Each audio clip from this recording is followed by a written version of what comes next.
Hi, I'm doctor Padmaja. இன்னைக்கு நான் பேச போகிற டாபிக் 10ல் ஒரு பெண்ணுக்கு வரக்கூடிய ஒரு வியாதி. அதான் பிசிஓஎஸ். பிசிஓஎஸ் ஓட full form polycystic ovarian syndrome. அப்படின்னா ஒரு multiple abnormal developed follicle in ovary.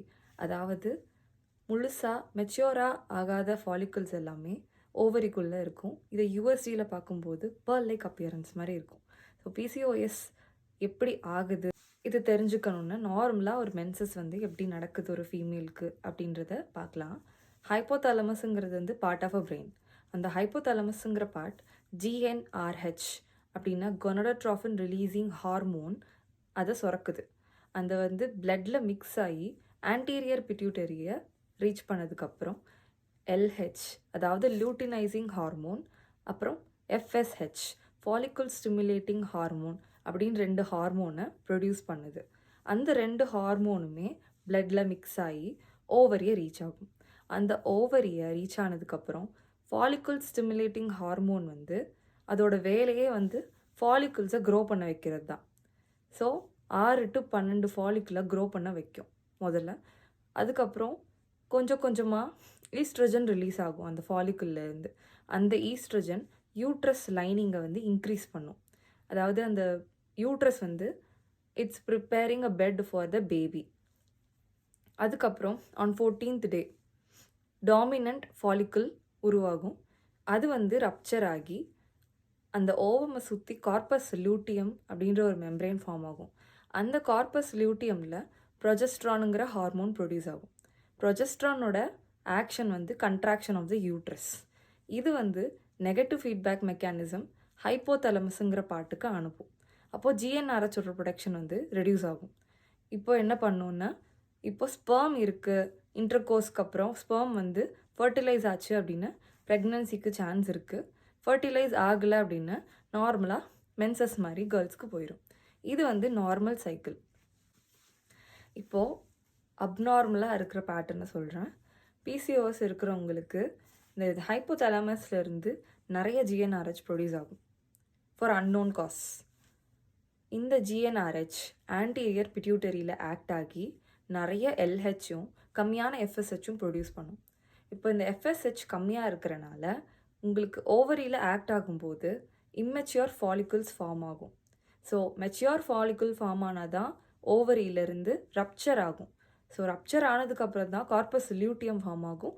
அந்த கார்பஸ் லியூட்டியம்லேருந்து தான் உங்களுக்கு ப்ரொஜெஸ்ட்ரானும் ஃபார்ம் ஆகும். ஸோ இது வந்து பாசிட்டிவ் ஃபீட்பேக் மெக்கானிசம். அதாவது உங்களுக்கு ப்ரொஜெஸ்ட்ரான் கிடைக்காதனால பிரெயினில் சிக்னல் வந்து பாசிட்டிவ் ஃபீட்பேக் அனுப்பி நிறைய ப்ரொடியூஸ் பண்ணும் ஜிஎன்ஆர்ஹெச். தேர்பை அவங்களுக்கு என்ன ஆகும்னா நிறைய எல்ஹெச் ப்ரொடியூஸ் ஆகும். அந்த லியூட்டினைசிங் ஹார்மோன் வந்து ஓவரியில் இருக்கக்கூடிய ஒரு கவரிங் தீக்கா செல்லுங்கிற ஒரு செல்லை ஆக்ட் ஆகி ஆண்ட்ரஜன் அதாவது டெஸ்டாஸ்டிரோன் மேல் ஹார்மோனை ப்ரொடியூஸ் பண்ணுது. இந்த டெஸ்டோஸ்டிரோன் ஹார்மோன் தான் வந்து ஹிர்சூட்டிசம், அதாவது நேல்ஸ் மாதிரி மீசை வளர்றது, தாடி வளர்றது, தலையில் முடி கொட்டுறது இதெல்லாமே நடக்கும்.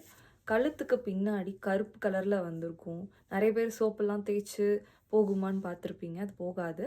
அது வந்து லைக் பிசிஓஎஸ் இருக்கிறவங்களுக்கு அது இருக்கும். அண்ட் ஸ்கின் டேக்ஸ் இருக்கும் சில பேருக்கு இண்டிகேட்டிங் ப்ரீ டயபெட்டிக். அண்ட் அவங்களுக்கு இன்ஃபர்டிலிட்டி வரலாம், மூட் ஸ்விங்ஸ் வரலாம், அண்ட் அவங்களுக்கு ஆக்னி வரலாம், இர்ரெகுலர் பீரியட்ஸ் வரலாம். இன்னொரு முக்கியமான விஷயம் என்னென்னா, இந்த இன்சுலினுங்கிற ஒரு ஹார்மோன் பேங்க்ரியாஸ்லேருந்து ப்ரொடியூஸ் ஆகுறது. அதுவும் பிசிஓஎஸ்க்கும் ரொம்ப சம்மந்தம் இருக்குது. இந்த இன்சுலினுங்கிற ஹார்மோன் வந்து மறுபடியும் இந்த தீக்கா செல்ஸ் ஓவரியோட லேயரில் இருக்க தீக்கா செல்ஸில் ஆக்ட் ஆகி ஆண்ட்ரஜனுங்கிற ஹார்மோனை ப்ரொடியூஸ் பண்ணும். மறுபடியும் அதே சைக்கிள் ரிப்பீட் ஆகும். இந்த ஆண்ட்ரஜன் என்ன பண்ணும் அப்படின்னா இன்சுலின் ரெசிஸ்டன்ஸை ப்ரொடியூஸ் பண்ணும். இன்சுலின் ரெசிஸ்டன்ஸ் அப்படின்னா நிறைய இன்சுலின் இருக்கும் பாடியில், ஆனால் லேக் ஆஃப் எக்ஸசைஸ்னால் அந்த குளுக்கோஸ் வந்து பிளட்டில் இருக்கிற குளுக்கோஸை வந்து அதை அப்சர்வ் பண்ணாது. ஸோ நிறைய பிளட்டில் குளுக்கோஸ் இருக்கும். அவங்களுக்கு ப்ரீ டயபெட்டிக்காக இருப்பாங்க, இல்லைன்னா டயபெட்டிக்காக இருப்பாங்க.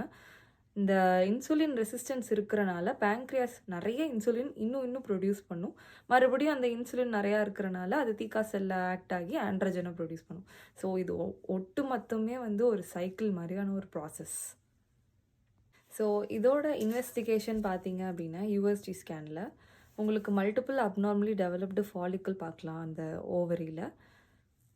ஸோ மேனேஜ்மெண்ட் ஆஃப் பிசிஓஎஸ் பார்த்தீங்கன்னா எவ்வளோக்கு எவ்வளோ உங்களால் க்ரீன் லீஃபி வெஜிடபிள்ஸ் ஃப்ரூட்ஸ் எல்லாம் எடுத்துக்க முடியுமோ எடுத்துக்கலாம். ஜங்க் ஃபுட்டை அவாய்ட் பண்ணணும். எக்ஸசைஸ் கண்டிப்பாக பண்ணணும். அப்போது உங்களோட இன்சுலின் ரெசிஸ்டன்ஸ் கம்மியாகும். அடுத்து நீங்கள் மெடிடேஷன் பண்ணணும் ஸ்ட்ரெஸ் லெவல் குறைக்கிறதுக்காக.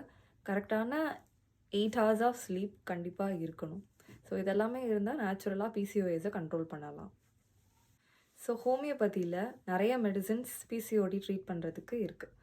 So medicines like Apis mellifica, Silicea, Thuja, Pulsatilla works wonderfully in PCOS. So இதனால் அவங்களுக்கு வந்து like irregular menses, mood swings, acne problems, hirsutism எல்லா ப்ராப்ளமுமே வந்து சால்வ் ஆகிருக்கு. அண்ட் பியூட்டிஃபுல் ரிசல்ட்ஸ் கிடச்சிருக்கு. ஸோ ஹோமியோபதி மெடிசின்ஸ் எடுக்கிறனால உங்களோட பாடி, மைண்ட் அண்ட் ஸ்பிரிட் எல்லாத்தையுமே பேலன்ஸ் பண்ணி ஒரு ப்ராப்பரான க்யூர் கிடைக்கும். தேங்க்யூ.